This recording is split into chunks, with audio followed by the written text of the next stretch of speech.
मैं मस्जिद बचाने के लिए, खानखाहों को बचाने के लिए, दरगाहों को बचाने के लिए, वक्फ की जायदाद को बचाने के लिए, जमहूरियत को बचाने के लिए, कानून की बालादस्ती के लिए, इंसाफ के लिए मैं एक बार नहीं 1000 मर्तबा मरने को तैयार हूं। तुम क्या करोगे बताओ?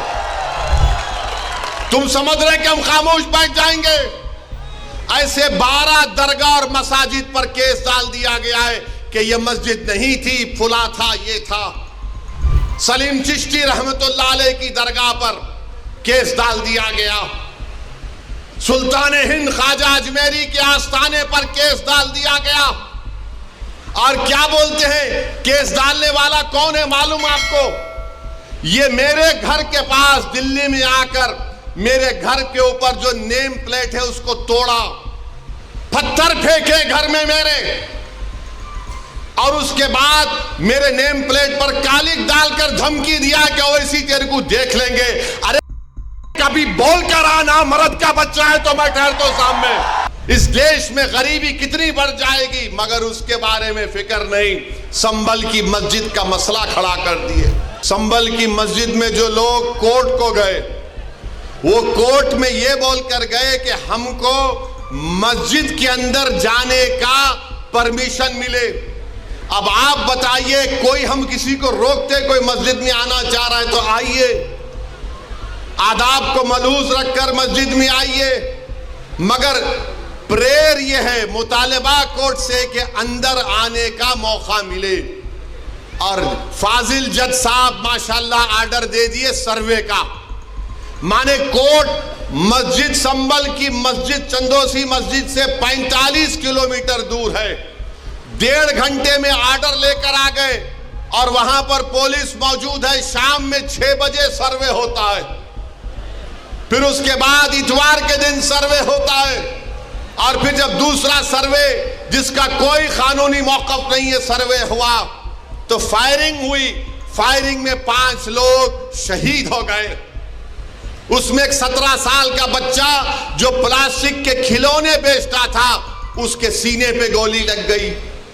5 के 5 को, 4 को सीने पे गोली लगी, 1 को पीठ पर गोली लगी। और मारने वाले बोलते हम नहीं मारे, कट्टे से मारे। अरे क्या कोई अजिन्नात आके गोली मार के चले गए? आप गोली चला रहे हैं, वीडियो है, और बोल रहे हैं कि नहीं हम नहीं चलाए, कट्टे से मारे। तुर्क और पठानों का झगड़ा था? नहीं था झगड़ा। तुर्क पठान का मस्जिद पे झगड़ा कभी था ना कभी रहेगा इंशाअल्लाह ताला। आप कह रहे हैं झगड़ा था, मगर 5 लोग शहीद हो गए, अपनी जानों को गंवा दिए। अगर वो लोग कोर्ट को नहीं जाते तो क्या ये 5 बच्चे मरते थे? क्या ये तशद्दुद होता था संभल में? मेरे भाई, आज आप देख रहे हैं ये संभल में हुआ, और इल्जाम मुझ पर लगाया जाता है। असदुद्दीन ओवैसी तुम ये बोल रहे हो, तुम वो बोल रहे हो। बार बार मुझे व्हाट्सएप के ऊपर, कभी SMS के जरिए, कभी फुलां के जरिए धमकी दी जाती है। अरे बोल क्या, आ रहा हूं कल तेरे पास तो मैं भी ठहरता हूं, देखेंगे 6 फुट 2 इंच क्या करता है। वो आदमी अब कोर्ट को गया, सुप्रीम कोर्ट के वकील को थप्पड़ मारा। 2016 में दिल्ली की पुलिस ने उसको तड़ी पार का नोटिस दिया।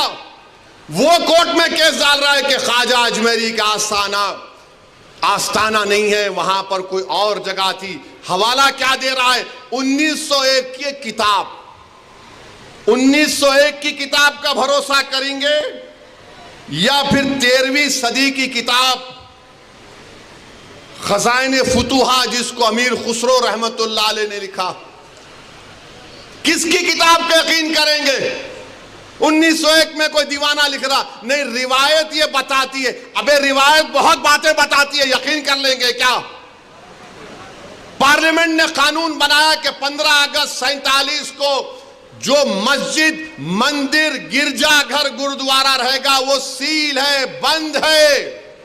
उस पर कोई छेड़खानी नहीं होगी, उसका कन्वर्जन नहीं होगा, उसका कैरेक्टर नहीं बदला जाएगा। मगर ये क्या हो रहा है, क्या हो रहा है हमारे मुल्क में? 800 साल की दरगाह ख्वाजा गरीब नवाज सुल्तान हिंद की। और सुनो इख्तिदार की कुर्सियों पर बैठने वालों, दिल्ली के इख्तिदार पर बैठने वाले, सुनो, ख्वाजा हिंदुस्तान का सुल्तान है, उसके बाद कोई सुल्तान को नहीं मानते हम। ख्वाजा के आस्थाने पर चले गए, गरीब नवाज के आस्थाने पर चले गए। अरे कौन सी किताब तुम्हारी नहीं, वो फुरा दीवार को ऐसा खिकोरे तो उसको ऐसा रंग निकाले तो छतरी निकलती। अबे तेरे घर में मैं अगर 1000 फीट खोदा तो उसमें भी खाने जहां खां की मलबा निकलता, क्या करेगा? दे देता मेरे को,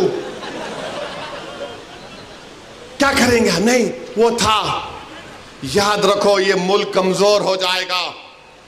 5 बच्चों की जानें चले गई, वो मरे नहीं, वो शहीद हैं। तुमने उनको गोली मारकर उनका कत्ल किया है, तुम कातिल हो। तुमने गरीब माँ बाप को अपनी औलाद से महरूम कर दिया है। अरे ये मीडिया को लीक करते नहीं, वो पत्थर फेंक रहे, वो फुला कर रहे। अरे मस्जिद है, अल्लाह का घर है। तुमको क्या राइट देता है किसी भी इबादतगाह पर अगर तुम जाओगे तो लोग क्या खामोश बैठ जाएंगे? 800 साल की दरगाह, वहां बोल रहे नहीं, ये नहीं था, वो नहीं था। हम भारत के प्रधानमंत्री से पूछना चाह रहे, नरेंद्र मोदी, क्या आप ये तमाम इन लोगों को रोकेंगे या फिर ये देश इसी तरह चलता रहेगा कि हर मस्जिद पे सवाल कर दो, हर दरगाह पे सवाल उठा दो? मेरे भाई 12 मुकदमे आयद हो चुके हैं ज्ञानवापी पर, मथुरा की शाही ईदगाह पर। वहां पर तो 1965 में मुसलमानों ने हिंदू भाई बहनों से मिलकर बैठकर तस्वीया कर लिया। 8 एकड़ जमीन मुसलमानों ने वक्फ की दी कि लो ये किस्मत स्थान है, आपके लिए मोतबर जगह है, आप बनाओ यहां पर। 65 में सुन्नी वक्फ बोर्ड की इजाजत से एग्रीमेंट हो गया हिंदू मुसलमान में। 2023 में कोई आके बोला वो कौन हिंदू होते, वो पूरी जगह हमारी है। टीले वाली मस्जिद लखनऊ की, ऐसे 12-13 मुकामात हैं। सुप्रीम कोर्ट ने राम मंदिर के फैसले में कहा कि 91 का एक्ट भारत के संविधान का एक अटूट हिस्सा है। और फिर उसके बाद डीवाईसी जो सीजीआई थे वो खामोश हो गए। ओरल ऑब्जर्वेशन किया कि नहीं, सर्वे को असर्टेन करने में क्या बुरी बात है? अरे बुरी बात यह है कि सर्वे कोई एकेडमिक एक्सरसाइज नहीं है। सर्वे क्यों किया जा रहा है? ज्ञानवापी मस्जिद में वजू खाने को सील हो गया। ज्ञानवापी मस्जिद के जुनूबी तरफ हमारे पास नहीं है, वक्फ की जायदाद नहीं है। वो क्या क्या करेंगे आप? और जब बाबरी मस्जिद का फैसला आया था, मैं पुकार कर कह रहा था ये गलत फैसला है, इसके बाद बहुत सी चीजें खुलेंगे।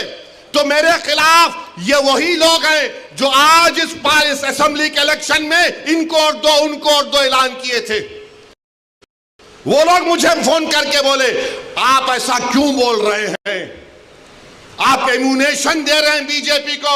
मैंने कहा हजरत दामन बरकाता हूं, जजमेंट आप पढ़ो, ये जजमेंट तमाम चीजों को खोल देगा।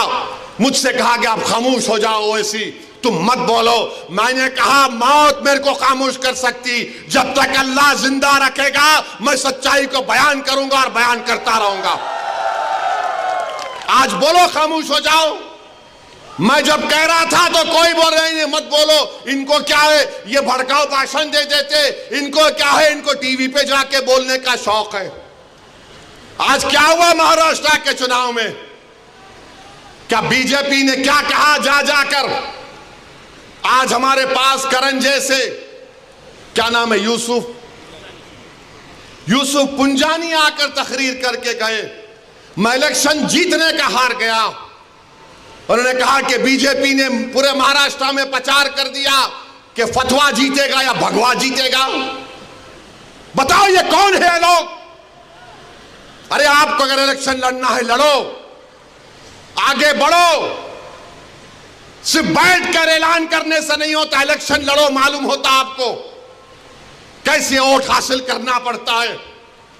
एक आलिम दीन मुफ्ती इस्माइल आपके सामने जो इलेक्शन लड़ रहा भी है, मिंबर रसूल पर आपको अच्छाई को बयान भी करता है और चुनाव भी लड़ता है, मगर यह क्या बात है कि इलेक्शन आएगा इनको वोट दो, उनको वोट दो। अरे आप लड़ो, आप नहीं लड़ सकते तो अपने दामाद को लाओ, चलो लड़ो ना, क्यों नहीं रोकते? नहीं, हम इनको बोलेंगे, उनको बोलेंगे। क्या हुआ? आपने बीजेपी को हैंडल दे दिया। यूसुफ पुंजानी कह रहा है कि बीजेपी गली गली जाकर ऐलान कर दी कि फतवा जीतेगा या भगवा जीतेगा। अरे जब सियासत नहीं आता करना तो मत करो, दुआ करो या हिकमत अमली से इख्तियार करो। नहीं, हमको सब चीज होना। देख लिए क्या हुआ। अब किधर हैं आप, किधर है नहीं मालूम। कहां है वो लोग जो औरंगाबाद में बोले थे इम्तियाज जलील को वोट मत, उस समाजवादी पेंडेंट को वोट दो बोले थे। अरे चेहरा दिखाओ औरंगाबाद के अवाम के सामने तुम। अरे लिफाफों पे जिंदगी गुजारने वालों, शर्म से डूब पड़ो तुम। मेरे घर को आए थे, मेरे घर को आए थे हैदराबाद को, बगैर बोले मेरे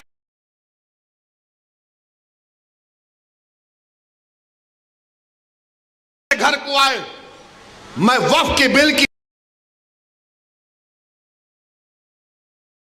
मीटिंग में जा रहा था, पलट मेरा गार्ड फोन करा के साहब इतने लोग आए, मिला, घर पे आए तो मैं कहा कि मेरा घर इतना बड़ा नहीं है, आप लोग 20 लोग ले लीजिए, को बिठा। वो बात करे, बात करा, लेटर लिख के दिए को, टिकट दो, मला मैं गौर करूंगा। फिर जाने से पहले कि अंग्रेजी कुरान का तर्जुमा जो टर्की छपा हुआ है, उसकी 4 कॉपियां इन जिम्मेदारों को दिया कि आप मेरे घर को आए, ये एक अल्लाह के वली की कुरान का तर्जुमा है। एक एक हाथ में दिया तो औरंगाबाद जाके बोले हम घर को गए थे, हमारे को चाय तक नहीं। अरे आप पहले से बोल देते तो नान खलिया खिला देता मैं।